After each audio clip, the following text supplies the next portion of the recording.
ইদ্রিস আলাইহিস সালাম মরে গিয়েছেন। জিবরিল আলাইহিস সালাম হতবাক। আরে তখন মালাকুল মউত বলছেন, বন্ধু আমি খুবই টেনশনে ছিলাম, আপনি আমার দারুণ উপকার করে দিয়েছেন। আমি ভাবছিলাম তার জান কবজ করতে হবে চতুর্থ আসমানে, আর 1 সেকেন্ড বিলম্ব করা যাবে না, নির্ধারিত সময়ে জান কবজ করতে হবে, 1 সেকেন্ড বিলম্ব করা যাবে না, নির্ধারিত সময়ে আমাকে জান কবজ করতে হবে। তিনি ছিলেন জমিনে, কিভাবে আমি করব? আপনি যখনই চতুর্থ আসমানে পা দিয়েছেন আর সেই তখনই টাইম হয়ে গেছে, যেমনই আপনি চতুর্থ আসমানে পা দিয়েছেন তখনই টাইম হয়ে গেছে, আর আমি তখনই জান কবজ করে নিয়েছি।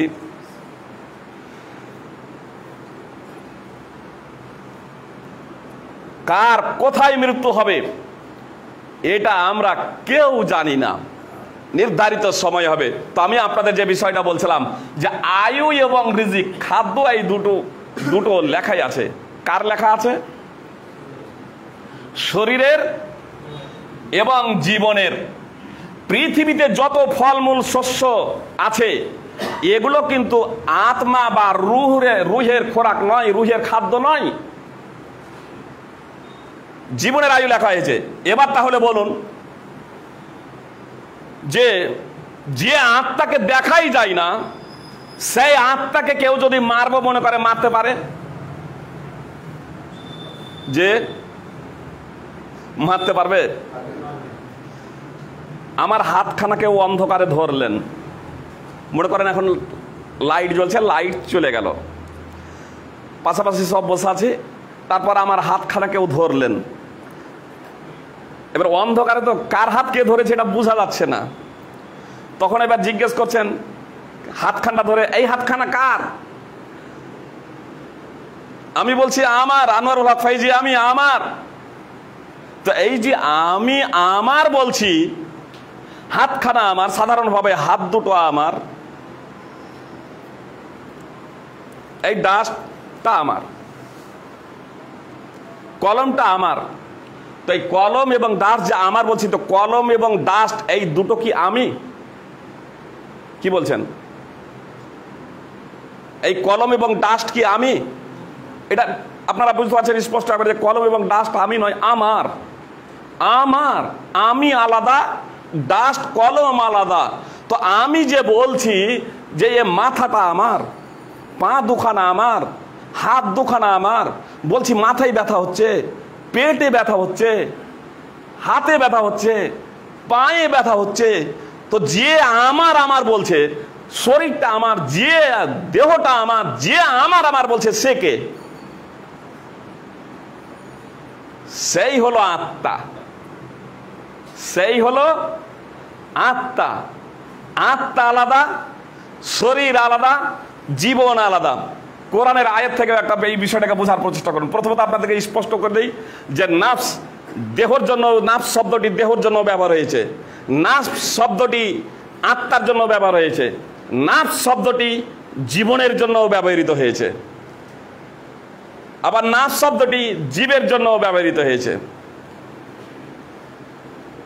যেমন কুল্লু নাফসিন যায়কাতুল মাউত, প্রত্যেক জীবেরই মরণ রয়েছে, কিন্তু আত্মা তো স্থানান্তরিত হয়, আত্মা স্থানান্তরিত হয়।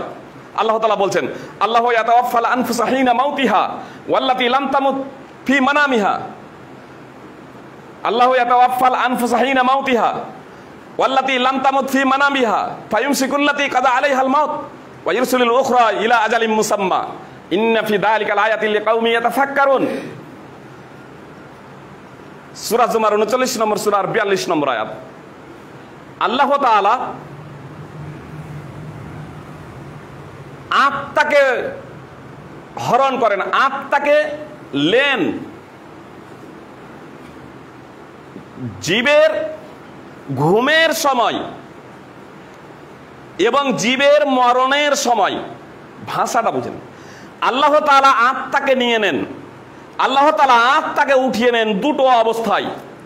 একটা হচ্ছে ঘুমের অবস্থা আর একটা হচ্ছে মৃত্যু অবস্থা। এই দুটো অবস্থাতে বলছেন আল্লাহ তাআলা যে আমি আত্মাকে বের করে নিই। দূর থেকে দেখছেন দুটো লোক পাশাপাশি শুয়ানো আছে, দূর থেকে দেখছেন। কাছে এলেন, দেখছেন একটা লোকের শ্বাস প্রশ্বাস চলছে আর একটা লোকের শ্বাস প্রশ্বাস চলছে না। তখন আমরা ফাইসালা করি যে এই লোকটা মারা গেছে, এর শ্বাস প্রশ্বাস চলছে না, এর শ্বাস প্রশ্বাস চলছে, এ জীবিত হয়, তাই তো? আল্লাহ বলছেন আমি উভয়ের আত্মাকে বের করে নিয়েছি। সূরা জুমার 39 নম্বর সূরা 42 নম্বর আয়াত। আল্লাহ বলছেন আমি উভয়ের আত্মাকে বের করে নিয়েছি, রূহকে বের করে নিয়েছি। যার মরণের ঘোষণা করে দিয়েছি তার কাছে আর আত্মা পাঠানো হয় না, রূহ পাঠানো হয় না। আর যার মরণের ঘোষণা করিনি, নির্দিষ্ট সময়ের জন্য আত্মাকে ফেরত পাঠিয়ে দেওয়া হয়, নির্দিষ্ট সময়ে। তাহলে দুজনেরই আত্মাকে আল্লাহ বের করে নিয়েছেন। একজনের পাঠান না ফেরত, যে মরে গিয়েছে, আর যে মরেনি তার আত্মাকে ফেরত পাঠান। আল্লাহ তাআলা বলছেন নিশ্চয় এর মধ্যে চিন্তাশীলদের জন্য, গবেষকদের জন্য অনেক নিদর্শন রয়েছে। এ কথা বলার পরে বলছেন আল্লাহ নিঃসন্দেহে চিন্তাশীল ও গবেষকদের জন্য এর মধ্যে অনেকগুলো নিদর্শন রয়েছে। এবার বলুন, এখানে দুটোই লোক শুয়ে আছে। দূর থেকে দেখলাম যে শরীরটা, কাছে এসে দেখছি একজনের জীবন নেই, শ্বাস প্রশ্বাস চলছে না মানে জীবন নেই, আর একটা লোকের শ্বাস প্রশ্বাস চলছে মানে জীবন আছে। তাহলে একটা লোকের জীবন আছে, একটা লোকের জীবন নেই। শরীর দুজনেরই আছে, একজনের জীবন আছে, একজনের জীবন নেই, কিন্তু আত্মা আল্লাহ বলছেন দুজনেরই নেই, দুজনেরই আত্মা নিয়ে এনেছি। বিষয়টা আবার স্পষ্ট হলো না, হলো না? যে আত্মা আলাদা, জীবন আলাদা। একটা বিষয় স্পষ্ট করি, একটা উদাহরণ দিতে হলে বুঝতে পারবেন। ব্রেন্ডের যখন কারো যখন গন্ডগোল হয়, ডিফেক্ট যখন হয় ব্রেন্ডের, বুঝতে পেরেছেন? যখন ডাক্তারের কাছে যাবেন, হাসানের কাছে যান আর যে কোনো ডাক্তারের কাছে যান না কেন, ব্রেনের গন্ডগোল হলে ডাক্তারের কাছে গেলে আপনাকে যে কোনো ধরনেরই ওষুধ দিন না কেন, আপনাকে ঘুমের ওষুধ দেবেন, দেন না? ব্রেনের ডিফেক্ট হলো ঘুমের ওষুধ দেবে, এটা কম্পালসারি। বাকি অন্যান্য ওষুধ দেবেন, কিন্তু ঘুমের ওষুধ কম্পালসারি। কেন? আমরা বুঝি আর না বুঝি, আল্লাহ তো বলছেন যে ঘুমালেই আত্মা বের করে নেই। তখন ঘুম থেকে উঠে একটু মনের দিক থেকে তৃপ্তিদায়ক হয় না? স্বস্তি বোধ করে না? চিৎকার চেঁচামেচিটা একটু তার বন্ধ হয় না যখন ঘুম থেকে যখন উঠে? বুঝি আর না বুঝি, এটা কেন? একটা উদাহরণ দিই। একটা ছোট্ট বাচ্চা ছেলে যে সবে মাত্র জন্মগ্রহণ করেছে, 2-4-10 দিনের হয়েছে, কান্না জুড়ে দিয়েছে, মাসি নিচে থামে না, নানি নিচে চুপে না, বোন নিচে কান্না থামানো যায় না। যখন চরম রেগে গিয়েছে, কেঁদেই যাচ্ছে, বাপ কোলে নিচে থামছে না, বাপ কোলে নিচে থামছে না, নানি নিচে থামছে না, ফুফু নিচে থামছে না, বোন নিচে থামছে না, পাড়া প্রতিবেশী নিচে থামছে না, মা যখন কোলে নিচে তখন চুপ। সে কি জানে এটা তার মা? দেখুন মুসা আলাইহিস সালামের ঘটনা, বিভিন্ন মেয়ে কোলে নিচে, ফেরাউনের দরবারে মেয়ের অভাব ছিল না, কারো কাছে থামে না। আমাদের অনেক বাচ্চা আছে, মাসি নিচে, পিসি নিচে, নানি নিচে, বোন নিচে, কারো কাছেই থাকে না। মা বলছে এই ছেলেটা কারোই কাছে থাকে না, আমাকে শুধু বিরক্ত করে দিচ্ছে। ওই যে 8-10 দিনের বাচ্চা, 1 মাস 1.5 মাসের বাচ্চা, ওই বাচ্চাটা কি জানে যে কোনটা তার মা? কি বলছেন? ও তো জানে না কোনটা তার মা, এটা সে বুঝে না। কিন্তু ও যে ছিল তার মাতৃ জঠরে, মায়ের সাথে তার মাতৃ জঠর থেকে সে এসেছে। মাতৃ জঠরে ছিল বলে মাতৃ কোলের একটা আলাদা আনন্দ। মায়ের কোলে যখনই যাচ্ছে তখনই সে চুপ হয়ে যাচ্ছে, যাকে কোনো মতেই চুপানো যাচ্ছিল না, যার কান্না কোনো মতেই থামানো যাচ্ছিল না। তো আত্মা তো সৃষ্টি করেছেন আল্লাহ। আত্মা সম্পর্কে বলছেন আত্মা হলো আমার বলি রূহ মিন আমরি। মুহাম্মদ সাল্লাল্লাহু আলাইহি ওয়াসাল্লামকে আল্লাহ তাআলা বলতেন, মুহাম্মদ সাল্লাল্লাহু আলাইহি ওয়াসাল্লাম আপনি বলে দিন যে রূহ হলো তোমার রবের নির্দেশ। মুহাম্মদ সাল্লাল্লাহু আলাইহি ওয়াসাল্লাম আপনি বলে দিন যে রূহ হলো আমার রবের নির্দেশ। সূরা বনী ইসরাঈল 17 নম্বর সূরার 85 নম্বর আয়াত। তা আল্লাহ যখন ওই ঘুমের অবস্থায় নিয়ে নিচ্ছেন, তখন এবার আত্মা কিছুটা হলো তৃপ্তি অনুভব করছে, আনন্দ অনুভব করছে। এই জন্য চিৎকার চেঁচামেচিটা কিছুক্ষণের জন্য হলেও সে বন্ধ করে দেয়। ফল কথা, আত্মা আলাদা, জীবন আলাদা। আত্মা আলাদা, জীবন আলাদা। জীবনের আয়ু লেখা হয়েছে, শরীরের রিজিক বা খাদ্য লেখা হয়েছে। পৃথিবীতে যত শস্য ফল মূল আছে এ সবগুলো হচ্ছে শরীরের জন্য। আত্মার খাদ্য কি? আত্মা যেহেতু আল্লাহর আমর, আত্মার খাদ্য আল্লাহর কালাম। আত্মা যেহেতু আল্লাহর আমর, তো আত্মার খাদ্য আল্লাহর কালাম।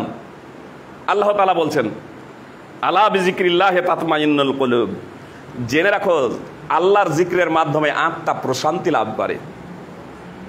সূরা রাদ 13 নম্বর সূরার 28 নম্বর আয়াত। দূর দৃষ্টান্ত নয়, একটা খুব সাধারণভাবে একটা উদাহরণ দিয়ে আপনাদের বুঝতে সুবিধা হবে। ডাক্তার, ব্যারিস্টার, ইঞ্জিনিয়ার থেকে নিয়ে সাধু সন্ত আত্মহত্যা করেছে। পত্র পত্রিকায় অহরহ পড়ছেন। দক্ষিণ ভারতে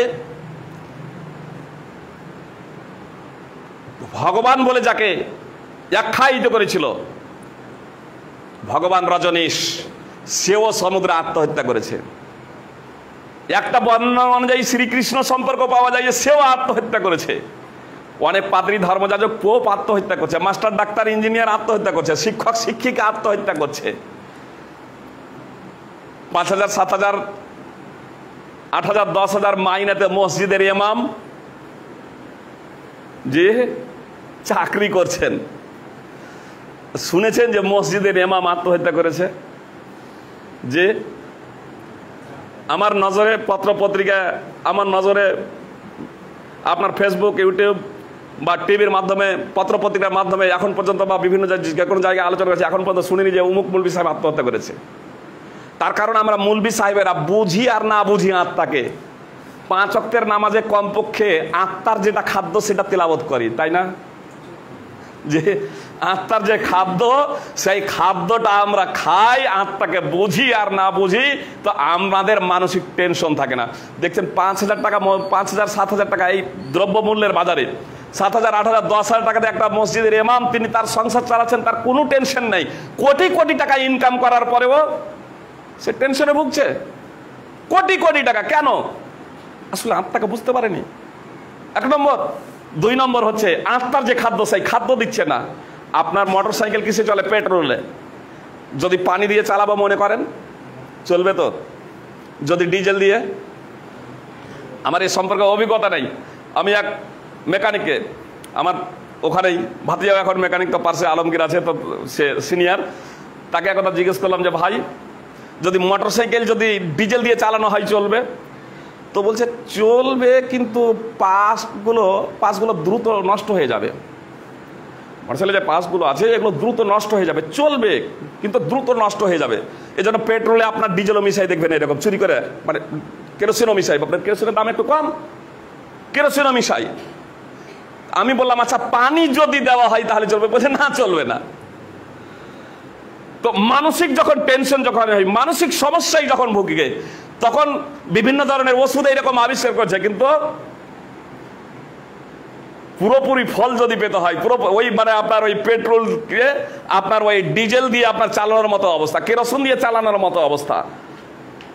জি, আপনাকে যদি প্রকৃত অর্থে মানসিক শান্তি, প্রশান্তি লাভ করতে হয়, তাহলে আত্মার যে খাদ্য, সেই আত্মার খাদ্যকে আত্মার খাদ্যটা দিতে হবে।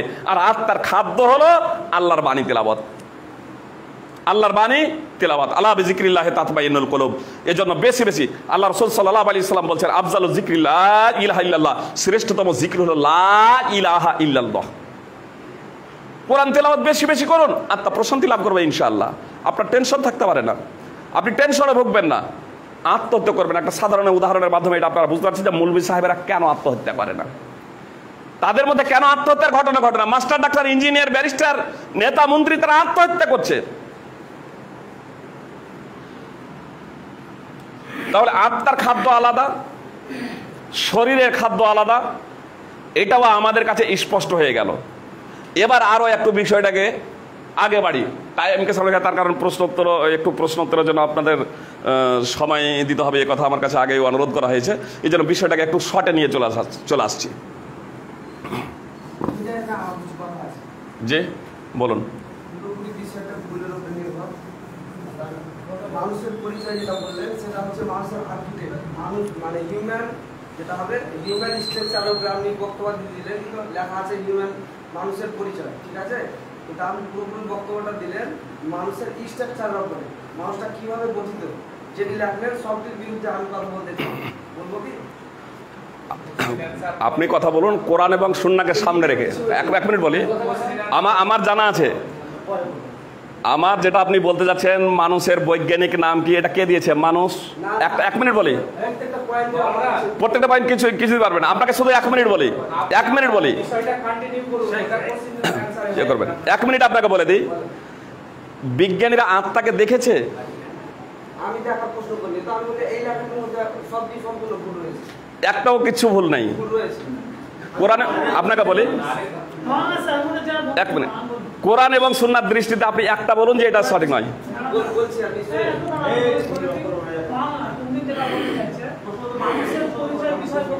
জি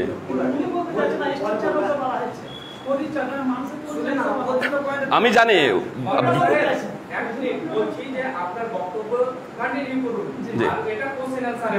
জি ঠিক আছে। বিষয়টা হলো, একটা বিষয় এখানে স্পষ্ট করে দিই, বিজ্ঞানীরা কে কি বলেছে এটা আমার জানা, বুঝতে পেরেছেন?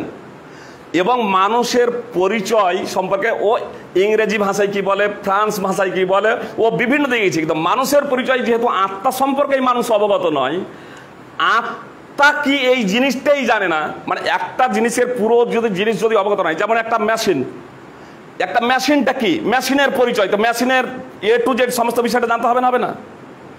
কেউ যদি মেশিনের A to Z যদি অবগত না হয় তাহলে মেশিনের পরিচয়, এটা ছিল এরকম। বাংলাতে এটাকে বলে যে, যেমন একটা উদাহরণ সাধারণভাবে, বাংলাতে আম, ইংরেজিতে ম্যাঙ্গো। তো মানুষের বাংলায় বলছে মানুষ, ইংরেজিতে ফ্রান্স ভাষায় একটা বলছে, ইংরেজি ভাষায় একটা বলছে। আরে মূল বিষয়টা কি? মূল বিষয়টা কি? একটা গরু, এবার বলছে কাউ। আরে আপনি কাউ, গরুর মানে আপনি কাউ বললেন, আপনি আরবিতে বাকার বা বাকারা, আপনি সাওর কিছু বলেন, কিন্তু ওটা তো পরিচয় হলো না, সেটা পরিচয় না। পরিচয় দিতে গেলে পুরো জিনিসটাকে আপনাকে স্পষ্ট করতে হবে। তো যে বিষয়টা বলছিলাম যে কিয়ামতের মাঠে একটা মানুষ বলবে, মানুষের আমি পরিচয় বলেছি, খুব ভালোভাবে শুনুন। মানুষের পরিচয়, আমরা মানুষ বলতে শুধু এইটা ভাবছি না, আসলে আর এরই পরিচয় দিয়েছে বিজ্ঞানীরা, বিভিন্ন দার্শনিক, তারা এই ফ্রেমটাকে নিয়ে কথা বলেছে। যত যা কিছু করছে এই ফ্রেমকে নিয়ে। আনাস বিন মালিক রাদিয়াল্লাহু তাআলা আনহু সূত্রে বর্ণিত, আল্লাহ রাসূল সাল্লাল্লাহু আলাইহি ওয়াসাল্লাম একদা হাসলেন, আর হাসার পরে বলছেন আমি কেন হাসলাম তোমরা জানো? সাহাবাদের জিজ্ঞেস করছেন আমি কেন হাসলাম তোমরা জানো? তখন সাহাবা ইকরাম রাদিয়াল্লাহু তাআলা আনহুম বলছেন, আল্লাহ রাসূল, আল্লাহ এবং তার রাসূল সাল্লাল্লাহু আলাইহি ওয়াসাল্লাম বেশি জানেন। আপনি কেন হাসলেন? আল্লাহ বেশি জানেন, আপনি বেশি জানেন। তখন রাসূলুল্লাহ সাল্লাল্লাহু আলাইহি ওয়াসাল্লাম বললেন যে একজন বান্দা, একজন মানুষ, ভাষাটা খুব ভালোভাবে শুনুন, যা প্রশ্ন করছিল এর জবাব চলে আসবে। একটা মানুষ কিয়ামত দিবসে আল্লাহ তাআলাকে বলবে যে আল্লাহ আপনি কি আমাকে জুলুম থেকে আশ্রয় দাওনি? তখন আল্লাহ বলবেন কেন নয়? তখন সে বলবে ফা ইন্নী লা উজিজু আলা নাফসি ইল্লা শাহিদাম মিন্নি, আমি আমার পক্ষ থেকে সাক্ষ্য ব্যতীত কারো সাক্ষ্য মানব না। আমি আমার পক্ষ থেকে সাক্ষ্য দেওয়া ছাড়া কাউকে আমি সাক্ষী হিসেবে মেনে নেব না। কে বলছে? একটা মানুষ বলছে। তখন আল্লাহ তাআলা তার মুখে মোহর লাগিয়ে দেবেন। মানুষ নিজের পক্ষ থেকে অন্য কারো সাক্ষ্য মানব না বলেছে, আল্লাহ এবার মুখে মোহর লাগিয়ে দিবেন। আর মুখে মোহর লাগিয়ে দেওয়ার পরে অঙ্গ প্রত্যঙ্গকে কথা বলার জন্য বলবেন। তখন আমাদের অঙ্গ প্রত্যঙ্গ সব কথা বলবে। হাত কথা বলছে, পা কথা বলছে, মাথা কথা বলছে, পা কথা বলছে, অঙ্গ প্রত্যঙ্গ কথা বলছে, এ শরীরের চামড়া কথা বলছে। কার বিরুদ্ধে কথা বলছে? মানুষের বিরুদ্ধে কথা বলছে। মানুষটাকে আত্মা। ও বলেছে আমার পক্ষ থেকে অন্য কারো সাক্ষ্য মানবো না। তখন আল্লাহ তাআলা তারই অঙ্গ প্রত্যঙ্গ চামড়াগুলোকে কথা বলার জন্য অনুরোধ দেবেন। এই অনুরোধ বলছি, চামড়াগুলোকে, তার অঙ্গ প্রত্যঙ্গগুলোকে কথা বলার জন্য নির্দেশ দেবেন। আল্লাহ তাআলা নির্দেশ দেবেন, এবার তখন তারা কথা বলবে। তারা এবার কথা বলবে। এবার অঙ্গ প্রত্যঙ্গ সব যখন কথা এক এক করে যখন টোটাল যখন বলে দেবে, তখন ওই মানুষটা বলবে, মানুষটা যে মানুষটা আত্মাটা, রূহটা, তখন এবার মানুষটা বলবে অঙ্গ প্রত্যঙ্গ, নিজের অঙ্গ প্রত্যঙ্গগুলোকে লক্ষ্য করে, নিজের শরীরের চামড়াগুলোকে লক্ষ্য করে, বোদাল্লা কুন্না বা সুহুকা ফাইন কুন্না কুন্তু উনাদিল, ধিক্কার তোমাদের, তোমরা আমার কাছ থেকে চলে যাও, তোমাদের ধিক্কার জানাই, তোমাদের জন্য ধ্বংস, তোমরা চলে যাও আমার কাছ থেকে, তোমাদের আদৌ কোনো প্রয়োজন নেই। এতক্ষণ থেকে যে আমি লড়াই করছিলাম, এতক্ষণ ধরে যে আমি দোষ খণ্ডন করছিলাম, তোমাদের জন্যই তো। পার্থিব জগতেও দেখেন, পার্থিব জগতে ধন সম্পদ, টাকা পয়সা, যত যা কিছু, এরকম হালাল হারামের কোনো বাজ বিচার করেনি, বৈধ অবৈধের কোনো ভ্রুক্ষেপ করেনি, গুরুত্ব দেয়নি। কাকে কেন্দ্র করে? এসব তো আত্মার খাদ্য ছিল না। কি বলছেন? এটা কি আত্মার খাদ্য ছিল? আত্মার খাদ্য ছিল না। কার খাদ্য ছিল? খাদ্য ছিল শরীরের। ওই শরীরকে আরাম দিতে গিয়ে, তাকে এইশ দিতে গিয়ে, আরাম এইশ দিতে গিয়ে হারাম হালালের কোনো পরোয়া করেনি। তো হারার হারামের কোনো পরোয়া করেনি। তার এইশ মানে পৃথিবীতে যত যা কিছু, এই সবগুলো তো সব শরীরের জন্য। খাচ্ছে, যা ব্যবহার করছে, মাখছে, এ সব কিছু তো শরীরের। আপনার পোশাক থেকে নিয়ে পানাহার যত যা কিছু আছে, সবই তো এ শরীরের জন্য। তো এ শরীরকে সুস্থ রাখতে গিয়ে হালাল হারামের পরোয়া করেনি। আর কিয়ামত দিবসে ও অস্বীকার করবে এবং বলবে যে আমার এই সমস্ত অঙ্গ প্রত্যঙ্গগুলো তার পক্ষে, ও মনে মনে ভাবে যে আমার পক্ষেই সাক্ষ্য প্রদান করবে, কিন্তু তার পক্ষে আর সাক্ষ্য প্রদান করছে না, তার বিরুদ্ধে সাক্ষ্য প্রদান করছে। অঙ্গ প্রত্যঙ্গ দ্বারা যা যা কিছু পৃথিবীতে হয়েছিল সব এক এক করে বর্ণনা করবে। আর তখনই সে আক্ষেপের সুরে, তখনই সে ব্যথিতভাবে সে তখন এরকম ঘোষণা দেবে, ধিক্কার তোমাদের, তোমরা দূরে সরে যাও, এতক্ষণ ধরে তোমাদের জন্যই লড়াই করছিলাম, তোমাদের জন্যই দোষগুলো খণ্ডন করছিলাম, আর তোমরাই আমার বিরুদ্ধে সাক্ষ্য দিয়ে দিলে। তাহলে মানুষটা কার বিরুদ্ধে সাক্ষ্য দিচ্ছে? মানুষটাকে এবার বলুন যে ইংরেজিতে এটাকে কি ওই হিউম্যান স্পেনিশ বলা হয়, হোমো স্পেনিশ বলা হয়, হোমো স্পেনিশ বলা হয়? বলুন না এবার আপনার।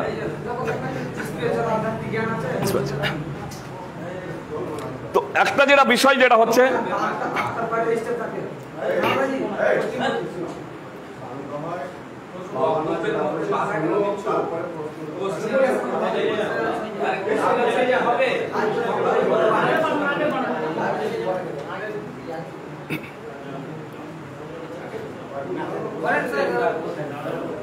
ঠিক আছে,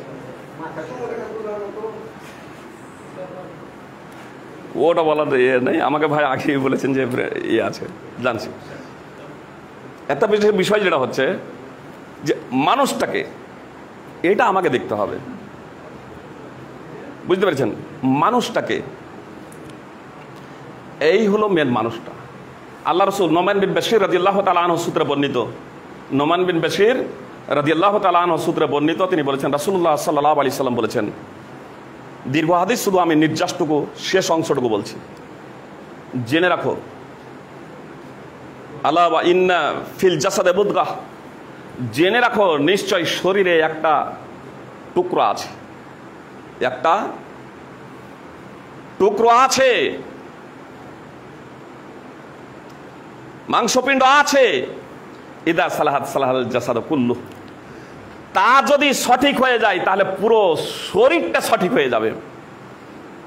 এখানে দেখুন বলছে শরীরে একটা জিনিস আছে, মুজগা আছে, টুকরো আছে, তা যদি সঠিক হয়ে যায় তাহলে পুরো শরীরটা সঠিক হয়ে যাবে। ওয়াইদা ফাসাদাত ফাসাদাল জাসাদ কুল্লু, আর তা যদি ব্যাধিগ্রস্ত হয়ে যায়, তা যদি ব্যাধিগ্রস্ত হয়ে যায়, তা যদি রোগাক্রান্ত হয়ে যায়, তাহলে পুরো শরীরটাই ব্যাধিগ্রস্ত, রোগাক্রান্ত হয়ে যাবে। সহিহ বুখারী হাদিস নম্বর 52, সহিহ মুসলিম হাদিস নম্বর 1599। আল্লাহ রাসূল সাল্লাল্লাহু আলাইহি ওয়াসাল্লাম মাত্র হাদিসে এসেছে, বলছেন আলা ওয়াহিয়াল কালব, জেনে রাখো তা হলো কালব, জেনে রাখো তা হলো কালব। কালব অন্তর, এই অন্তর আসলে কাল বলা হলো, অনেক সময় আমরা বলি না যে সড়ক বন্ধ আছে, বলি না সড়ক বন্ধ আছে, বলি না যখন মানে হরতাল থাকে, সড়ক বন্ধ আছে। তো সড়ক তো বন্ধ থাকে না, গাড়ি বন্ধ থাকে। বলি সমুদ্র চলছে, নদী চলছে, নদী খুব দ্রুত বইছে, তো নদী তো বয় না, পানি বয়, পানি দ্রুত চলে। তো কখনো কখনো একটা জিনিস এরকম না হয়, যেমন এরকম কখনো বলি বাম্পারটা কত উঁচা, তো বাম্পার মানে বাম্প, এই যে বাড়ির সামনে অনেক জায়গায় এরকম দেওয়া আছে উঁচা জায়গা, তো ওটা হলো বাম্প। আর যে ওটা জাম করছে, টোপকাছে, সে হলো বাম্পার। তো আমরা তো যে যা আছি তাই, কিন্তু আমরা বলি বাম্পারটা কত উঁচা, মানে যে টোপকাছে। তাহলে কখনো কখনো একটা জিনিস বলে লক্ষ্য উদ্দেশ্য আর একটা নেওয়া হয়। তো এখানে আল্লাহ রাসূল সাল্লাল্লাহু আলাইহি ওয়াসাল্লাম বলছেন যে কালব, সেটা হলো কালব। আসলে কালব মানে কালবের সাথেই আত্মার সম্পর্ক। কালবের কালব নামক জায়গাতেই আত্মা রাখা আছে, যেটা আজ পর্যন্ত কোনো বৈজ্ঞানিক দেখতে পায়নি, কোন যন্ত্রের মাধ্যমে সেটা দেখা সম্ভব হয়নি। আল্লাহ তাআলা সূরা হজ 22 নম্বর সূরার 46 নম্বর আয়াতে বলছেন, তারা কি পৃথিবীতে ভ্রমণ করেনি? তারা কি পৃথিবীতে ভ্রমণ করেনি যে তাদের এমন হৃদয় থাকতো, এমন কাল্ব থাকতো যা দ্বারা তা বুঝতো, এবং এমন কান থাকতো যা দ্বারা তারা শুনতো। ফাইন্নাহা লা তা'মাল আবসার ওয়ালাকিন তা'মাল কুলুবুল্লাতী ফিস সুদূর। আসলে চক্ষু তো অন্ধ হয় না, বক্ষে যে কাল্ব আছে তা অন্ধ হয়ে যায়। আপনার দুই চোখ যদি কারো অন্ধ হয়, সে হক পেতে পারে, সত্য এবং বাতিলের মধ্যে সে পার্থক্য করতে পারে। কয়েক শতাব্দীর একজন অন্যতম মুহাদ্দিস, বিশ্ববিখ্যাত ফকিহ শেখ ইবনে বাজ রাহিমাহুল্লাহ দুই চোখের অন্ধ ছিলেন, দুই চোখের অন্ধ। সৌদি আরবের স্থায়ী ফতোয়া কমিটির ছিলেন তিনি প্রধান। বুখারী মুসলিম সহ অনেক হাদিস তার পুরো মুখস্থ, যেমন কোরআনের হাফেজ আপনারা শুনেছেন, কিন্তু বুখারী মুসলিম সহ অনেক হাদিস তার ঠোঁটস্থ ছিল, কণ্ঠস্থ ছিল, মুখস্থ। দুই চোখের অন্ধ, চোখ অন্ধ ছিল কিন্তু জ্ঞান চক্ষু তার খোলা ছিল। আমরা সাধারণভাবে বলি তিনে নেত্র, তিনে নেত্র বলি না, একে চন্দ্র দুইয়ে পক্ষ তিনে নেত্র। তো নেত্র মানে চোখ, চোখ তো দুটো, কিন্তু আমরা যে তিনে নেত্র বলছি, চোখ দুটো, তিনে নেত্র বলছি, দুই চোখ আর এই জ্ঞান চক্ষু আত্মা। আপনার চোখে যা দেখলাম, এখানে আপনারা বসে আছেন, এই চোখ দ্বারা আপনি দেখলাম, কিন্তু ওই যে তৃতীয় চোখ জ্ঞান চক্ষু আত্মা, ও কিন্তু আপনাদের নকশা খিঁচে নিয়েছে, চোখে নকশা খিঁচে নিয়ে ও কিন্তু সংরক্ষণ করে দিয়েছে। এবার আপনাদের কাছ থেকে অনুপস্থিত হয়ে যাওয়ার পরেও কিন্তু ও আপনাদেরকে সামনে রাখবে, কিন্তু চোখ ততক্ষণ রাখবে যতক্ষণ আপনারা আছেন সামনে। তো এর ধারণ ক্ষমতা, এর বোধ শক্তি এর অনেক। তো আল্লাহ তাআলা বলছেন যে তারা যে পৃথিবী ভ্রমণ করেনি তা এমনটি না, তারা যে পৃথিবী ভ্রমণ করেনি এমনটি না, তারা পৃথিবী ভ্রমণ করেছে, কিন্তু চোখ থাকলে হবে কি, যদি জ্ঞান চক্ষু যদি অন্ধ হয়, আত্মাই যদি মরিচিকে পড়ে যায়, আত্মা যদি অন্ধ হয়ে যায়। আর এই জন্য হাদিসে এসেছে, একজন বান্দা যখন পাপ কাজ যখন করে, তখন এই আত্মাতে একটা কালো দাগ পড়ে যায়। বান্দা যখন পাপ কাজ করে তখন আত্মাতে একটা কালো দাগ পড়ে যায়। সঙ্গে সঙ্গে যদি সে পাপ কাজটাকে ছেড়ে দিয়ে অনুতপ্ত লজ্জিত হৃদয়ে আল্লাহ তাআলার কাছে তওবা করে, তাহলে সেই কালো দাগটা আবার উঠে যায়, তখন আত্মাটা নির্মল স্বচ্ছ হয়ে যায়। তখন কোনটা পাপ, কোনটা নেকি, কোনটা সৎ, কোনটা অসৎ, এটা সে অনুধাবন করতে পারে, বুঝতে পারে। আর যদি পাপের উপরে পাপ করে যায়, তখন আর কোনটা হক আর কোনটা বাতিল এটা তার বুঝতে পারে না। কোনটা হক আর কোনটা বাতিল এটা সে তখন আর অনুধাবন করতে পারে না। একটা উদাহরণ দিই তাহলে বুঝতে পারবেন। আপনার ইতিহাসে পড়ানো হয়, এখনো ইতিহাসে পড়ানো হচ্ছে, আদিম যুগের মানুষ, অসভ্য মানুষ, আদিম যুগের মানুষকে অসভ্য মানুষ বলে আখ্যায়িত করা থাকে। আমি সেই ইতিহাসে বিশ্বাসী নই সার্বিকভাবে, আমি শুধু একটা দৃষ্টান্ত দিচ্ছি যে অসভ্য আদিম যুগের মানুষ, তারা লেবাস পোশাক কাপড় চোপড় পরতে জানতো না। আস্তে আস্তে মানুষ কাপড় চোপড় বুনতে শিখলো, পরতে শিখলো। প্রথমে গাছের ছাল পাতা দিয়ে নিজের শরীর লজ্জাস্থানে এরকম ঢাকতো, পরে তারা কাপড় বুনতে শিখলো, আস্তে আস্তে মানুষ সভ্য হলো, সভ্যতা গড়ে উঠলো। এই ইতিহাস আপনারা যারা স্কুলে পড়ছেন তারা ভালোভাবে জানছেন। তাহলে মানে যখন সভ্যতা গড়ে উঠেনি, ঐতিহাসিকদের দৃষ্টিকোণ থেকে তারা ছিল অসভ্য, মানে ছিল অর্ধালঙ্গ, উলঙ্গ। আর বর্তমানে যে যত বেশি নিজের শরীরটাকে, দেহটাকে প্রকাশ করতে পারবে সে হচ্ছে সভ্য। কি অবস্থা কথা বলছে নাকি? মিডিয়া সিংহভাগ জেনারেল শিক্ষিত মানুষের কাছে তো এটাই, যে যত বেশি নিজেকে প্রকাশ করতে পারবে সে বেশি সাহসী, সে তত সভ্য, সে তত সভ্য, সে তত সাহসী। তার এই যে তার মানসিক যে রুচি, আসলে আত্মা বন্ধ যখন হয়ে যায়, মরিচিকা পড়ে যায়, তখন আসলে কোনটা হক আর কোনটা বাতিল এটা তখন অনুধাবন করতে পারে না। একটা বিষয় এরকম দিলে খুব সহজে বুঝতে পারবেন। আয়না, যে আয়না আমরা মুখ দেখি, এ আয়না আপনার বাড়িতে রাখা আছে, জানালা খোলা আছে, ধুলোবালি বাইরে থেকে আসছে, কিছুটা পড়ছে, আপনি দেখছেন হালকা ধুলোবালি আয়নাতে পড়ে আছে, আবছা মুখ দেখা যাচ্ছে। দীর্ঘদিন যাবত একটা আয়না না দেখার ফলে সেই আয়নাতে ব্যাপক ধুলোবালি পড়ে গিয়ে যখন চেহারার সামনে ধরেছেন তখন আর কিছুই দেখা যাচ্ছে না। এখন কি করণীয়? ওই আয়নাতে যদি মুখ দেখতে হয়, ওই আয়নায় যদি মুখ দেখতে হয়, তাহলে কি করতে হবে? মুখ পরিষ্কার করতে হবে। যে মুখ নয়, আয়না পরিষ্কার করতে হবে। আয়না যদি পরিষ্কার করা হয় তাহলে এই মুখটা দেখা যাবে। আয়না পরিষ্কার করলে মুখ দেখা যাবে। আমি কয়েকটা এখানে কথা বলে দেবো। আয়না পরিষ্কার করলে মুখ দেখা যাবে, আয়না পরিষ্কার করলে মুখ দেখা যাবে। মুখ পরিষ্কার যতই করি না কেন, আয়না পরিষ্কার না করে মুখ যতই পরিষ্কার আর যতই বিভিন্ন ধরনের ক্রিম ব্যবহার করি, মুখ দেখা যাবে না। তাহলে আয়নাটা পরিষ্কার করতে হবে। আপনার যে এই যে হৃদয়ে আত্মাই যে মরিচিকা পড়ে গিয়েছে, আমার যে আত্মায় মরিচিকা পড়ে গিয়েছে পাপ কাজ করে করে, এখন যদি হককে যদি অনুধাবন করতে হয়, হককে যদি বুঝতে হয়, তাহলে আত্মাটাকে পরিষ্কার করতে হবে, আত্মাটাকে নির্মল করতে হবে।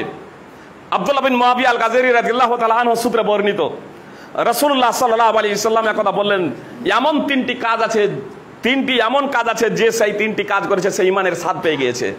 নম্বর 1, এক অদ্বিতীয় আল্লাহ তাআলার ইবাদত করেছে। নম্বর 2, মধ্যমানের যাকাত আদায় করে দিয়েছে।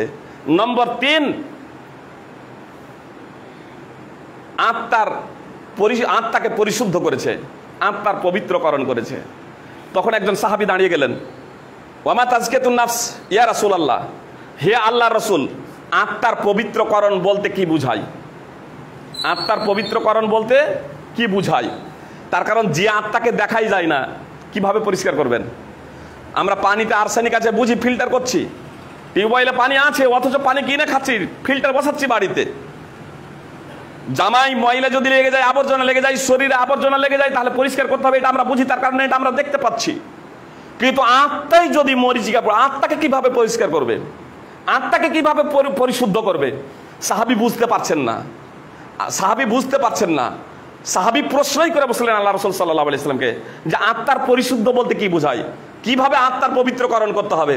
তখন আল্লাহ রাসূল সাল্লাল্লাহু আলাইহি ওয়াসাল্লাম যে ভাষাটা বলেছিলেন তা হলো আইয়ালামা আন্নাল্লাহ আযজা ওয়া জাল্লা মাহু হাইসু কান, একজন ব্যক্তির এটা জানা যে সে যেখানেই থাক না কেন আল্লাহ তাআলা তার সাথে আছেন। একজন ব্যক্তির এটা জানা যে সে যেখানেই থাক না কেন আল্লাহ তাআলা তার সাথে আছেন। ইমাম তাবারানি সাগির হাদিস নম্বর 550। একজন ব্যক্তি সাধারণভাবে বলি যে আমি জেনে নিলাম যে আল্লাহ আমার সাথে আছে, আমরা প্রত্যেকে জেনে নিলাম আল্লাহ আমার সাথে আছে। আল্লাহ কোথায় আছেন? আল্লাহ তো আছেন আর সে আরোহণ করেছেন। আল্লাহ তাআলা আরশে সমুন্নত, আর রহমান আলাল আরশি ইস্তাওয়া, সূরা তোহা 20 নম্বর সূরার 5 নম্বর আয়াত। মুহাম্মদ সাল্লাল্লাহু আলাইহি সাল্লাম যে বললেন যে একজন ব্যক্তির এটা জানা আছে যেখানেই থাকে না কেন আল্লাহ তাআলা তার সাথে আছেন, তার জ্ঞানের দ্বারা, তার দর্শনের দ্বারা, তার শ্রবণের দ্বারা, শোনার দ্বারা, দেখার দ্বারা, জানার দ্বারা এবং তার সাহায্য সহযোগিতার দ্বারা, তার শাস্তির দ্বারা আল্লাহ তাআলা সাথে আছেন। আসলে আত্মা পবিত্র হবে ভালো কাজ করলে, শরীয়ত সম্মত কাজ করলে আত্মা পবিত্র হয়, আর পাপ কাজ করলে আত্মা অপবিত্র হয়। তো যদি এর যদি লিস্ট যদি গণনা করা হতো তাহলে তো দীর্ঘ লিস্ট হতো। মুহাম্মদ সাল্লাল্লাহু আলাইহি সাল্লাম ছোট্ট একটা বাক্য বললেন, পুরোটা চলে এসেছে। এবার আপনাদের বলি, একজন মেয়ে, একজন যুবতী বা কোনো যুবক প্রেম নিবেদন করবে, তার যদি আব্বা আম্মা থাকে তাহলে প্রেম নিবেদন করতে পারে? কি বলছেন? সে মুসলিম হোক আর অমুসলিম হোক, যে প্রেম নিবেদন করতে পারে? তাহলে আব্বা আম্মার সামনে প্রেম নিবেদন করতে পারে না।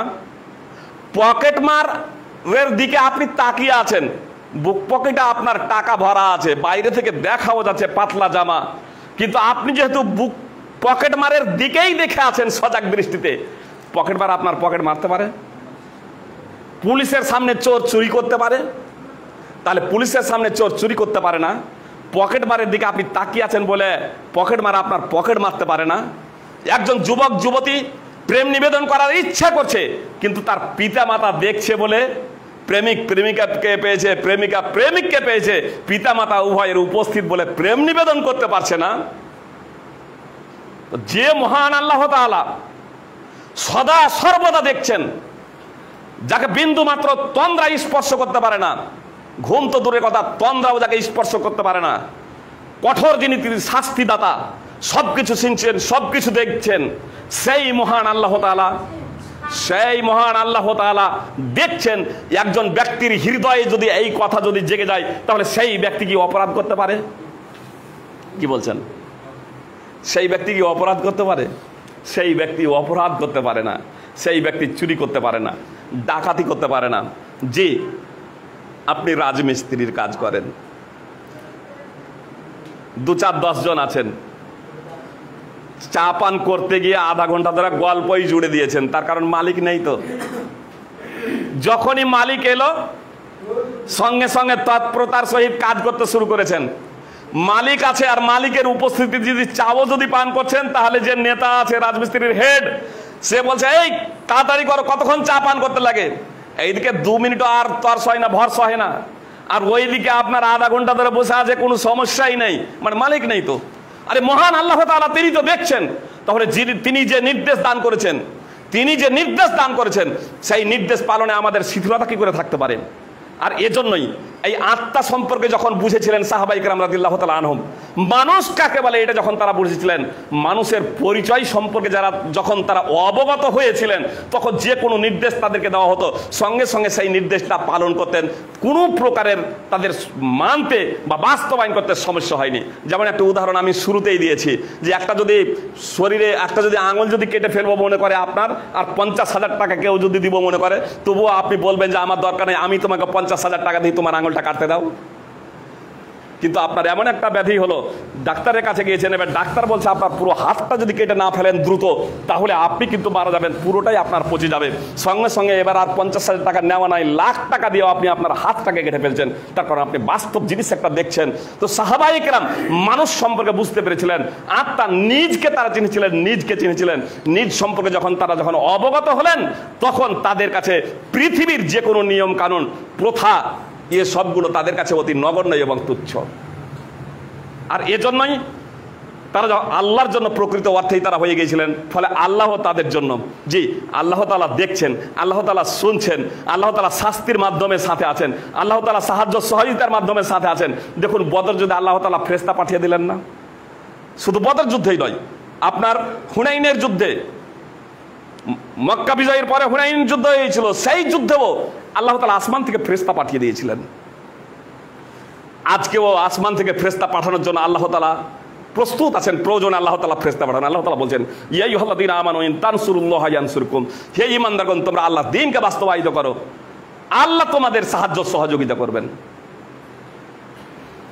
আল্লাহ সাহায্য সহায়তা করার জন্য প্রস্তুত, কিন্তু আমরা আল্লাহর দ্বীনকে বাস্তবায়িত করছি না, নিজের খেয়াল খুশি মতো এই দিন আমরা পালন করছি। আসলে আত্মা সম্পর্কে, মানুষ সম্পর্কে এক কথায় আমাকে নিজকে না চিনার কারণে আমাদের এই জিনিসগুলো করছে। এবার বলুন, আমাকে আপনারা দেখতে পাচ্ছেন তো? আমি তো হচ্ছি আত্মা। আরে দূরবীনের মাধ্যমে যখন দেখা যায় না, তখন এমনি সাধারণভাবে কি করে দেখবেন? আমার হাত দেখছেন, আমার বডি দেখছেন, আমার ফ্রেম দেখছেন, আমাকে দেখছেন না। আমাকে দেখা তো কথা, আপনি তো নিজেকেও দেখতে পাচ্ছেন না। এবার শুনুন তাহলে, একদা ওমর ফারুক রাদিয়াল্লাহু তাআলা আনহু বলছেন, আল্লাহ রাসূল, আমি আপনাকে সব কিছু থেকে বেশি ভালোবাসি, তবে আমার নিজ থেকে না। সব থেকে যা কিছু আছে, পিতা মাতা স্ত্রী আত্মীয় স্বজন ধন সম্পদ টাকা পয়সা যাবতীয় যা কিছু আছে, সব থেকে বেশি আপনাকে আমি বেশি ভালোবাসি।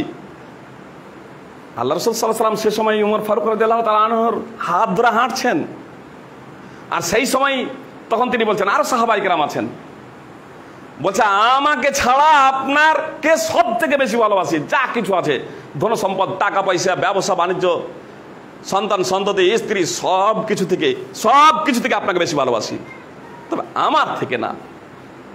আল্লাহ রাসূল সাল্লাল্লাহু আলাইহি সাল্লাম বলেন, ওমর তুমি এখনো মুমিন হতে পারোনি, তুমি এখনো ঈমানদার হতে পারোনি। যতক্ষণ না তুমি তোমার নিজ থেকেও আমাকে বেশি ভালোবাসবে, ততক্ষণ তুমি ঈমানদার হতে পারবে না। যতক্ষণ না কোনো ব্যক্তি তার নিজ থেকেও আমাকে বেশি ভালোবাসবে, আল্লাহ রাসূল সাল্লাল্লাহু আলাইহি সাল্লাম বললেন, যতক্ষণ না কোনো ব্যক্তি তার নিজ থেকেও আমাকে বেশি ভালোবাসবে, ততক্ষণ সে ঈমানদার হতে পারে না। তখন উমর রাদিয়াল্লাহু তাআলা আনহু বললেন, আল্লাহর কসম করে বলছি, আল্লাহ রাসূল সাল্লাল্লাহু আলাইহি সাল্লাম, আপনি আমার নিজের থেকেও বেশি এখন প্রিয়। তখন আল্লাহ রাসূল সাল্লাল্লাহু আলাইহি সাল্লাম বলেছিলেন, আল-আন ইয়া উমর, হে উমর, এতক্ষণে তুমি মুমিন হয়েছো, এতক্ষণে তুমি পূর্ণাঙ্গ ঈমানদার হয়েছো, এতক্ষণে পূর্ণাঙ্গ ঈমানদার মুমিন হয়েছো। সহিহ বুখারী হাদিস নম্বর 6632। এজন্য দেখবেন আল্লাহ রাসূল সাল্লাল্লাহু আলাইহি সাল্লামকে যুদ্ধের ময়দানে তীর ছুঁড়ছে, আল্লাহ রাসূল সাল্লাল্লাহু আলাইহি সাল্লামকে তীর ছুঁড়ছে যুদ্ধের ময়দানে, সাহাবায়ে কেরাম তীরের সামনে দাঁড়িয়ে যাচ্ছে আল্লাহ রাসূল সাল্লাল্লাহু আলাইহি সাল্লামকে ঢাল করে। আর আজকে আমাকে বলা হচ্ছে, যখন জর্দা খাচ্ছেন, খৈনি খাচ্ছেন, বিড়ি খাচ্ছেন, সিগারেট খাচ্ছেন, এ তো হারাম, ছাড়তে পারি না, নামাজ পড়ছে না, এত কঠোর ফতোয়া সৌদি ফতোয়া কমিটির, যে নামাজ যদি ছেড়ে দেওয়া হয় তাহলে কাফের হয়ে যাবে, এ কথা সৌদি ফতোয়া কমিটি বলছেন। সকলের ঐক্যমতে নামাজ ছেড়ে দেওয়া কুফর এবং শিরক, রাসূলুল্লাহ সাল্লাল্লাহু আলাইহি সাল্লাম নামাজ ছেড়ে দেওয়াকে কুফর এবং শিরক বলেছেন। তারপরেও আমাদের হৃদয়ে কোনো প্রকারের প্রতিক্রিয়া সৃষ্টি হচ্ছে না, কেন? আসলে নিজেকে আমরা বুঝতে পারিনি, নিজেকে আমরা চিনতে পারিনি। আল্লাহ তাআলা আমাদের নিজেদেরকে চিনার, নিজেকে জানার তৌফিক দান করেন। আমরা যদি আমি যে আত্মা, পৃথিবীতে যত খাদ্য আছে, পৃথিবীতে যা কিছু আছে, সব কিছু এর শরীরের জন্য, আমার জন্য না। শরীরকে যেমন খেতে দিতে হবে, আমাকেও খেতে হবে। এজন্য পৃথিবীর যা কিছু আছে উপার্জন শরীরের জন্য করতে হবে, তো আত্মা নিজের জন্য তাকে উপার্জন করতে হবে, জ্ঞানার্জন করতে হবে, নিজেকে খেতে হবে। ফল কথা আপনাদের বলি যে এই যে শরীর, একটা মানুষ, এই মানুষের মেনকে, একটা যে মানুষ জীবন শরীর আত্মা নিয়ে একটা যে মানুষ, এই মানুষটার মেনকে এখানে আত্মা। এক কথায় বলি, আত্মাটা হলো রাজা, আত্মাটা হলো রাজা। রাজা যদি জনগণের দ্বারা পরিচালিত হয়, তাহলে দেশটা সঠিক থাকবে তো? যে কি বলছেন, জনগণের দ্বারা পরিচালিত হলে দেশ সঠিক থাকবে? জনগণের দ্বারা আরে রাজা জনগণকে পরিচালিত, প্রজাদের পরিচালিত করবে, রাজা জনগণকে পরিচালিত করবে। দেশের নেতা জনগণ, আমরা যা আছি, তো আমরা দেশ চালাচ্ছি না সরকার দেশ চালাচ্ছে, নেতারা দেশ চালাচ্ছে? যে আমাদের যদি জনগণ, যদি আপনার যে কয়েকজন নেতা আছে মুষ্টিমেয় নগণ্য, পার্সেন্টেজও জুড়বে না, তো তাদের মধ্যেও তো নানা তর্ক বিতর্ক। আর আমরা যদি সবাই যদি নেতা যদি হয়ে যায়, তাহলে কত বিতর্ক হবে বলেন তো? দুইজন মুলবিতে মারামারি হচ্ছে, তো এতগুলো সবাই যদি এরকম বলে যে আমি নেতা, সবাই নেতা হবো, তাহলে মারামারি হবে না? মারামারি হবে, এটাই স্বাভাবিক। শরীর, আত্মা হচ্ছে নেতা, হাত পা অঙ্গ প্রত্যঙ্গ এগুলো হচ্ছে প্রজা। আত্মা ও নিজে এখন যদি বলে ও হচ্ছে মেনে শরীরের, ও যদি বলে যে আমি হাত পা দ্বারা পরিচালিত হবে, তবে হাত পা কি বলবে? শরীরের চাহিদা আছে না নাই? গরুরও তো চাহিদা আছে, গরুরও চাহিদা আছে, একটা গরুকে পেট পূর্ণ করে খেতে দেন, তারপরে ছেড়ে দেন, ও দৌড়ে বেড়াবে। ওর তো অন্য কোনো ব্যাপার না, ওর আমোদ ফুর্তি এরকম দৌড়ানো। মানুষেরও শরীর আছে, এ মানুষ ওই রকম আমোদ ফুর্তি, এ শরীর আমোদ ফুর্তি করতে চাই, এ শরীর শুধু ভোগ করতে চাই, এ শরীর শুধু ভোগ করতে চাই। এখন এই শরীরকে যদি আত্মা যদি ঢিল দিয়ে দেয়, আত্মা যদি বলে যে শরীরের চাহিদা, শরীর যা চাইবে আমি তাই তাকে দেব, শরীর যা চাইবে আমি তাই তাকে দেব। যেমন সাধারণভাবে বলি, আমাদের যে ছেলে মেয়ে আছে, তো ছেলে মেয়েরা যা চায় আমরা তাই দিই। যতই বড় লোক হোক না, যতই বড় কোটিপতি হোক না কেন, ছেলে মেয়ের চাহিদা কেউ পরিপূর্ণ করে না। তার কারণ ছেলে মেয়ের চাহিদা অনুযায়ী যদি তাকে চলতে দেওয়া হয়, তাহলে ও একটা নির্বোধ তৈরি হবে, একটা বোকা ছাড়া অন্য কিছু তৈরি হবে না। একটা তো বাচ্চা ছেলেও চাই আমাকে ছোট অবস্থা দিয়ে অ্যান্ড্রয়েড মোবাইল দিয়ে দেওয়া হোক, একটা টিভি, একটা ল্যাব একটা আমাকে দিয়ে দেওয়া হোক, ও ধ্বংস ছাড়া অন্য কিছু না। তো শরীরের কাছে যদি আত্মা যদি বিক্রি হয়ে যায়, মানে ওর যদি অধীন যদি হয়ে যায়, শরীরের যদি গোলাম যদি হয়ে যায়, আমি নিজে ফাইসালা না নিয়ে শরীরের চাহিদা অনুযায়ী যদি সব কিছু করতে থাকি, তাহলে কিন্তু আমার জন্য ধ্বংস। আমাকে সিদ্ধান্ত নিতে হবে যে না, আমাকে সিদ্ধান্তটা নিতে হবে আত্মাকে। আল্লাহ আছেন, আল্লাহ আমাকে কেন সৃষ্টি করেছেন? ওমা খলাকতুল জিন্না ওয়াল ইনসা ইল্লা লিয়াবুদুন, সূরা জারিয়াত 51 নম্বর সূরা 56 নম্বর আয়াত। আল্লাহ তাআলা বলছেন, আমি মানুষ এবং জিনকে সৃষ্টি করেছি একমাত্র আমার ইবাদতের জন্য, দাসত্বের জন্য, আমার তৌহিদের জন্য, একত্বের জন্য। আল্লাহ তাআলা তার দাসত্ব তৌহিদের জন্য, একত্বের জন্য, আল্লাহ তাআলা তার গোলামীর জন্য আল্লাহ তাআলা আমাদেরকে সৃষ্টি করেছেন। অতএব এই জিনিসটা আমাদেরকে ভুলে গেলে হবে না, আত্মাকে নিয়ন্ত্রণ করতে হবে, অঙ্গ প্রত্যঙ্গকে সবকে নিয়ন্ত্রণ করতে হবে। অঙ্গ প্রত্যঙ্গ হচ্ছে প্রজা, আর আত্মা হচ্ছে রাজা। আত্মা হচ্ছে রাজা। ও যদি সিদ্ধান্ত গ্রহণ করে, ও যদি এ সবগুলোকে পরিচালিত করে, তাহলে ও হারাম পথে যাবে না। আল্লাহ তাআলার বিধিনিষেধকে মানতে ওর কোনো আর সমস্যা হবে না, যথাযথভাবে সে মানতে পারবে, বাস্তবায়ন করতে হবে। আল্লাহ তাআলা আমাদেরকে বিষয়টিকে যথাযথভাবে অনুধাবন করার এবং সেই অনুযায়ী জীবনযাপন করার তৌফিক দান করেন, আমিন। এবার বলুন এই প্রসঙ্গে যদি কারো জিজ্ঞেস করার থাকে বলুন।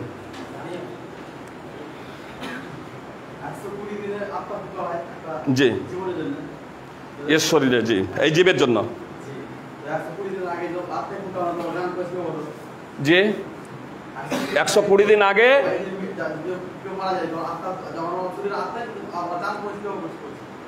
যখন মারা যখন যাচ্ছে, জান কবজ কিভাবে করছে? এই শরীরে, এই জীবে, এর শরীর আছে, জীবনটা শেষ হয়, জীবনটা শেষ হয়, আত্মাটাকে ফেরেশতা আছেন, মালাকুল মউত আছেন, তার সহযোগে আরো অনেকগুলো ফেরেশতা আছেন, শাস্তির ফেরেশতা এবং রহমতের ফেরেশতা, উভয় ফেরেশতা আছেন। এবার যদি সৎ যদি হয় তাহলে রহমতের ফেরেশতাকে মালাকুল মউত দিয়ে দেন, আর যদি অসৎ যদি হয় তাহলে শাস্তির ফেরেশতাকে দিয়ে দেন।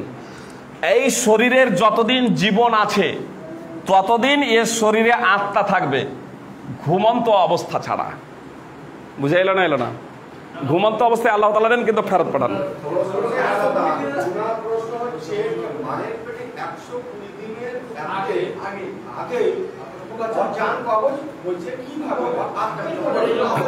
একশো 120 দিনের আগে জান কবজ হয় না, 120 দিনের আগে জান কবজ হয় না, তার জীবনটা শেষ হয়, জীবন ছিল।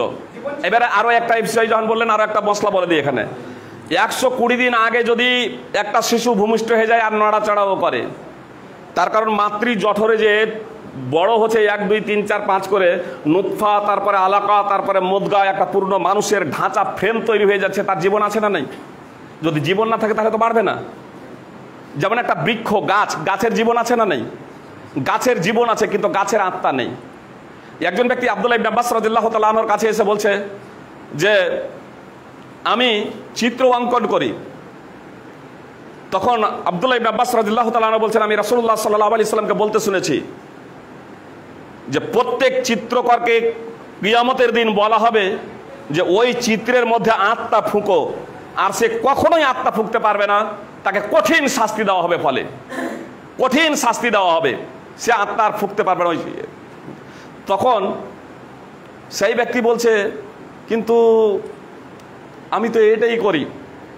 আব্দুল্লাহ ইবনে আব্বাস রাদিয়াল্লাহু তাআলা আনহু বলেন, যদি তুমি চিত্র অঙ্কনই করতে চাও, ফাসনাই সাজার, তবে এই যে বৃক্ষে তুমি করো, ওয়া কুল্লু শাইইন লাইসা ফিহি রূহ, এবং প্রত্যেক সেই বস্তুর সেই জিনিসের চিত্র অঙ্কন করো যাতে রূহ নেই। সহিহ বুখারী মুসলিম সহ বিভিন্ন হাদিস গ্রন্থে হাদিস রয়েছে। তো 120 দিনের আগে যেমন একটা বৃক্ষের জীবন আছে না নাই? বৃক্ষের জীবন আছে, তাহলে বৃক্ষের শরীরও আছে, তার জীবনও আছে। মাতৃগর্ভে যে শিশুটা 120 দিন আগে আছে, এখানে আপনাকে দেখা হয়েছে শরীর এবং জীবন আছে। এখানে মালাকুল মউত জান কবজ করেন না, তার জীবনটা শেষ হয়ে যায়।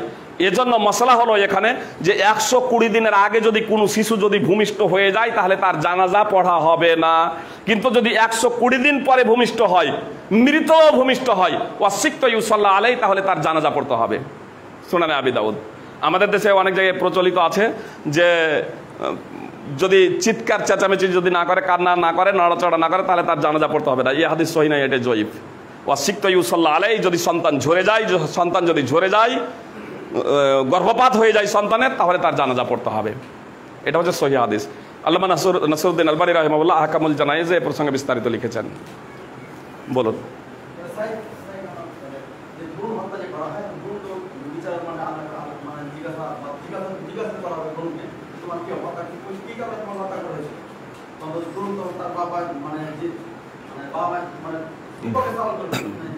ভ্রূণ এটা নয়। ভ্রূণ আপনি প্রশ্নটা এইভাবে করতে পারেন যে যদি তাহলে ভ্রূণ হত্যা 4 মাসের আগে, 120 দিনের আগে যদি হত্যা করা হয়, তাহলে কি সেটা হত্যা করা যায়? হত্যা করা যায় নয়, তার কারণ সেটা হলো জীব।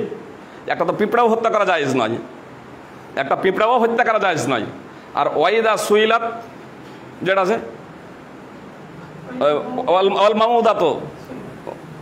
ওয়াল মাউদাতু সুইলাত, যাকে জীবন্ত প্রথিত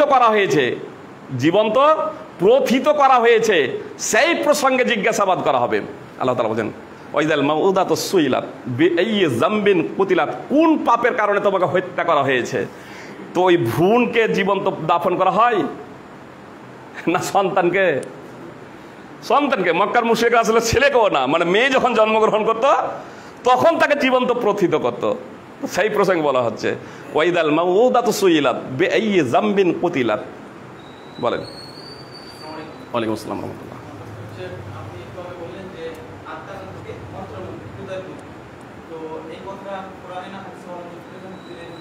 সূরা হজ 22 নম্বর সূরা 46 নম্বর আয়াত, হৃদয়ের সাথে সম্পর্ক। ফাইন্নাহা লা তা'মাল আবসার ওয়ালাকিন তা'মাল কুলুবুল লাতী ফিস সুদূর। বল।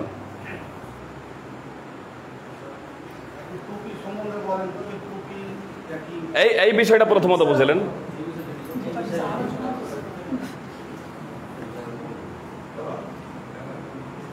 যদি এ বিষয়ে আর যদি কারো প্রশ্ন থাকে তাহলে তখন অন্য বিষয়ে তখন যাওয়া যেতে পারে।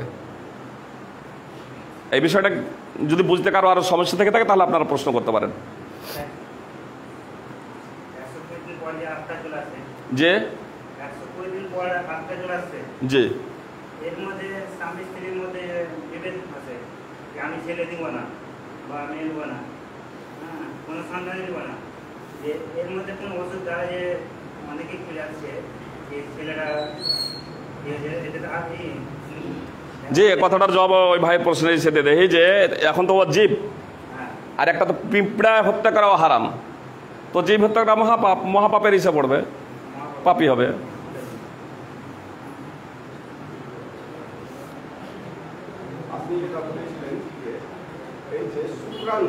জি জি জি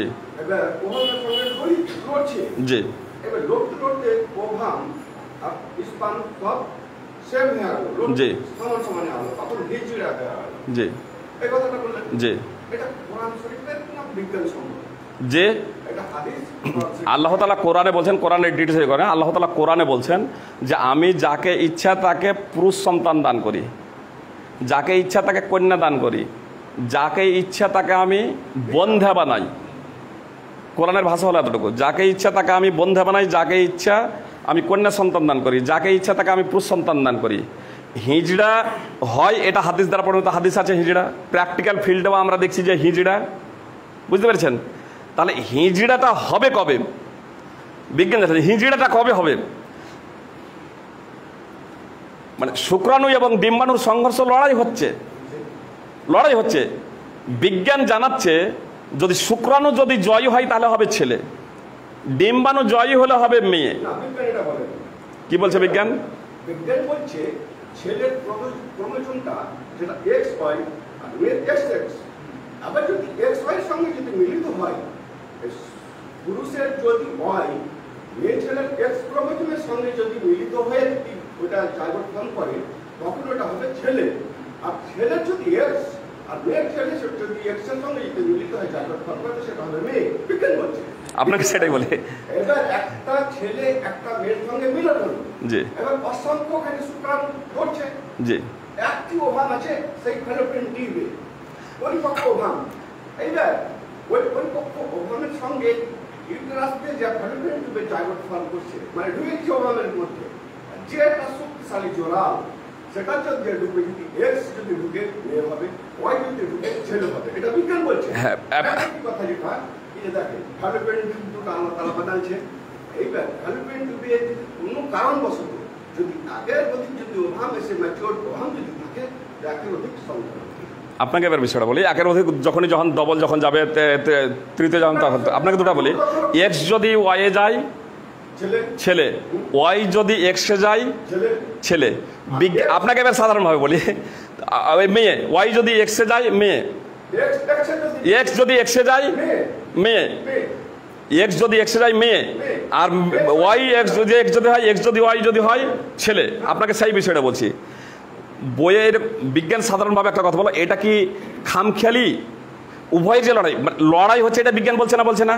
বিজ্ঞান বলছে একটা পুরুষের একবার যদি ইন্টারকোর্সের মাধ্যমে যদি সে স্পিমেন্টটা বের হয়, এখানে লক্ষ লক্ষ শুক্রাণু আছে, জি, সেই স্পার্মগুলো দ্রুত ছুটতে শুরু করে। তার মধ্যে যেটা বেশি শক্তিশালী, এর মতন ডিম্বাণু ঢুকে যাবে, ডিম্বাণু সেটা আর ঢুকতে পারবে না, একটাই ঢুকবে, একটা ধরে ঢুকবে। আমি বলছি মুখে যখন যায় তখন কিন্তু লড়াই হয়, সংঘর্ষ হয়। ওখানে সংঘর্ষ নয়, ওখানে প্রতিযোগিতা হয় বলতে হবে, লড়াই হয় না। লড়াই কেন? আপনার ধরছে তো সেই বিষয়টা বলি। আপনি ওই পড়ছেন রাজা বাদশাদের, যে একসময় এরকম বিয়ে হতো, অনেকগুলো মেয়ে একটা মেয়েকে দেখতে অনেকগুলো ছেলে আসতো, তারপরে ওদের মধ্যে লড়াই হতো, প্রতিযোগিতা লড়াই হতো, লড়াইয়ের পরে যে জয়ী হতো তার সাথে মেয়েটার বিয়ে হতো। বিজ্ঞান যেটা জানাচ্ছে ওই প্রেক্ষাপটেই, যে এক্স এবং এক্স ওয়াই, এটা সাধারণভাবে এই যে আপনি প্রতিযোগিতায় নাম দিয়েছেন, প্রতিযোগিতা কি? দৌড়ানো। এবার অনেকগুলো কিন্তু সংঘর্ষ হয়, এ কথাই কিন্তু লিখছে বিজ্ঞানে, সংঘর্ষ। এবার পুরুষের সিমেন্ট থেকে লক্ষ লক্ষ টন স্পার্মগুলো ছুটছে ওভামের দিকে। আপনাকে বলি, আপনার কথা তো এটা স্পষ্ট আছে যে যে বেশি শক্তিশালী, এই যে বেশি শক্তিশালী কথাটা কেন আসছে? যখন বিজ্ঞান কেউ যখন কথা বলে সাধারণভাবে ডিটেল সম্পূর্ণ ভেঙে বলে না, আমি ভেঙে দিলাম কথাটাকে। যে বেশি শক্তিশালী দ্রুত গতিতে ছুটছে মানে দুর্বল। এখান থেকে 10টা ছেলে রান দিচ্ছি, একটা ছেলে বেশি শক্তিশালী ফার্স্ট হবে, ঠিক কি না? ফার্স্ট হবে, 10টা তো ফার্স্ট হবে না। আপনাকে সাধারণভাবে বলি, আপনি বললেন যে একটা যখন এক্স যখন যায় তখন সেটা বন্ধ হয়ে যায়, আর যেতে পারে না, তাহলে দুটো সন্তান কেন হয়? ওই যে বললাম যে ফ্যালোপিয়ান টিউব দুটো আছে, যদি একের অধিক ম্যাচিওর ওভাম থেকে এসে অবস্থান করে, আর সেই আর যদি ওই রকম, হ্যাঁ, এবার সেই বিষয়টা বলছি যে এই যে দুইটা, কখনো তিনটা, কখনো চারটা, এই যে বিভিন্ন যে হয় কিনা, এই যে বিভিন্ন যেটা হয় কিনা, এটাই জানাচ্ছে এই প্রেক্ষাপটে একটা বই এরকম ডাইরেক্ট এ বিষয়ে, স্বামী স্ত্রী মিলন প্রসঙ্গে, ওই বইয়ে এরকম, বইটার নাম এখন আমার স্মরণ আসে না, তাহলে এত কথাটা আমার স্পষ্ট আছে যে ওখানে এই যে প্রতিযোগিতা, দৌড়াদৌড়ি মানে লড়ালড়ি, যে একসাথে অনেকগুলো এরকম হয়, সেখানে এরকম ওদের এরকম হয়, লড়াই কথাটা লিখেছে। আমি যে লড়াই ভাষাটা বললাম, আপনিও বলছেন যে প্রতিযোগিতা মানে যে শক্তিশালী সে হয়, তো শক্তিশালী কেন হয়? সেখানে নিঃসন্দেহে তাদের প্রতিযোগিতা, সেখানে লড়াই হয়। হ্যাঁ, তো আপনি প্রতিযোগিতা বলুন, লড়াই বলুন, আপনি নাম যাই দিন না কেন, এইবার সেখানে যে জয়ী হয়, জয় যদি মানে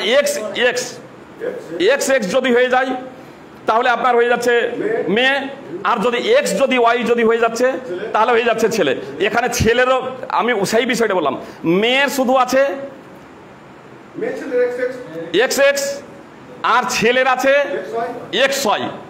এটা আল্লাহ স্রষ্টার নীতি, বুঝতে পেরেছেন? স্রষ্টার নীতি। এখানে মেয়েটার দোষ নেই। আমি কমন কথা বলি, আমি যেটা কমন কথা বলি,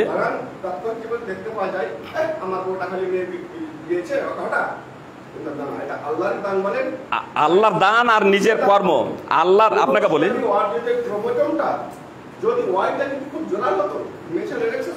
আপনার সাধারণভাবে বলি, যে কোনো ডাক্তারের কাছে যাবেন, প্রথমেই ডাক্তারে আপনাকে কোনো যদি ছেলে যদি যুবক যদি এরকম বলে যে আমার লোজ আমার হচ্ছে না, তাহলে তাকে বলবে তুমি হস্তমৈথুন করো।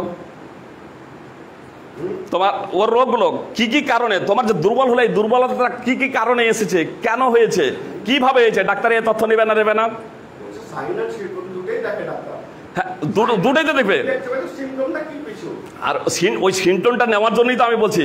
তাহলে এটা অনেক সময় তার কর্মের কারণে হচ্ছে না, হচ্ছে না কর্মের কারণ হচ্ছে। তাহলে এখানে একটা মেয়েকে দোষ দিয়ে লাভ নেই, তার কারণ ও তো ওর এটাকে শুক্রাণুটাকে জীবাণুগুলোকে দুর্বল করে দিয়েছে অবৈধ পথে। তাহলে এই যে দুর্বল হচ্ছে, তাহলে দুর্বল আর সবল যদি প্রতিযোগিতা, এই প্রতিযোগিতায় যদি সংঘর্ষই না হয়, তাহলে দুর্বল আর সবলের প্রশ্ন কেন? তাহলে তো এই প্রশ্নই আসবে না। আপনি ডিটেলস ভেঙে দেখবেন, মানে এক্স এক্স এবং এক্স ওয়াই ঠিক আছে, কিন্তু এক্স এক্স এবং এক্স ওয়াই এর প্রেক্ষাপটেই সেখানে এরকম হয়। এই জন্য দেখা যায় যে পরপর হয়তো কারো এরকম একই সাথে হয়তো 4টা 5টা 6টাও এরকম মেয়ে হয়ে যাচ্ছে, 10টা 11টা পর্যন্ত একই সাথে মেয়ে হয়ে যাচ্ছে। আবার কারো একটাই হচ্ছে, আবার কারো হচ্ছেই না। আল্লাহ তাআলার তো ইচ্ছা আছে, কিন্তু আল্লাহ তাআলা একটা আসবাব, একটা কারণ সমূহ তৈরি করে দিয়েছেন। যেমন আল্লাহ তাআলা একটা উদাহরণ দিই, আল্লাহ তাআলার রিজক দাতা, আল্লাহই রিজক দেন। এটাও জানলেন যে রুজিকের মালিক একমাত্র আল্লাহ তাআলা। আর আল্লাহ রিজক লিখে দিয়েছেন, রিজক লিখে দিয়েছেন মাতৃগর্ভেই। তো এর কি তাৎপর্য এই যে আমি যদি বিছানায় শুয়ে থাকি তাহলে আমার কাছে খাদ্য চলে আসবে? কারণ সময়ের সাথে আমাকে পরিশ্রম করতে হবে, আমাকে তো পরিশ্রম করতে বলা হয়েছে। ফাইজা কুজিয়াতিস সালাত ফান্তাশিরু ফিল আরদ। ফের তাহলে রিজক লেখা আছে, জি ওই যে রিজকটা লেখা আছে, যে পরিমাণ লেখা আছে সেই পরিমাণটাই ওর ভাগ্যে আসবে, কিন্তু ওকে পরিশ্রম করতে হবে। এজন্য রাসূলুল্লাহ সাল্লাল্লাহু আলাইহি সাল্লাম বলেছেন, লাউ আন্না ইবনা আদম হারাবা মিন রিজকিহি কামা ইয়াহরাবু মিনাল মাউত লা ইদরিকুহু রিজকুহু কামা ইদরিকুহুল মাউত। আদম সন্তান যদি আপন রিজক থেকে, খাদ্য থেকে পালাই, যেমন পালাই মৃত্যুকে দেখে, তো রুজি তাকে পাবেই যে মতো মৃত্যু তাকে গ্রাস করে। কেউ কারো রুজি খায় না। আপনার বাড়িতে বা আমার বাড়িতে রান্না ভাতে একটা লোক এলো আর সে খেলো, আমার খাবার খেলো না, বরং তার খাবারটা সে খেলো, তার এটা অধিকার। জি বলুন। যে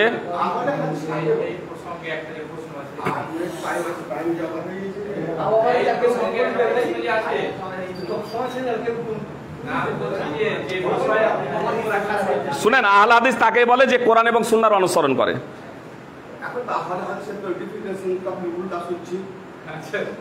কি শুনছেন? যেটা শুনছি কি যে আপনি বললেন না বাজের কথা, যে লক্ষ লক্ষ হাদিস মুখস্থ, জি মুসলিম মিশকাত সব মুখস্থ, জি বলছে যে হাজারে হাজারে হাদিস মুখস্থ করেছে।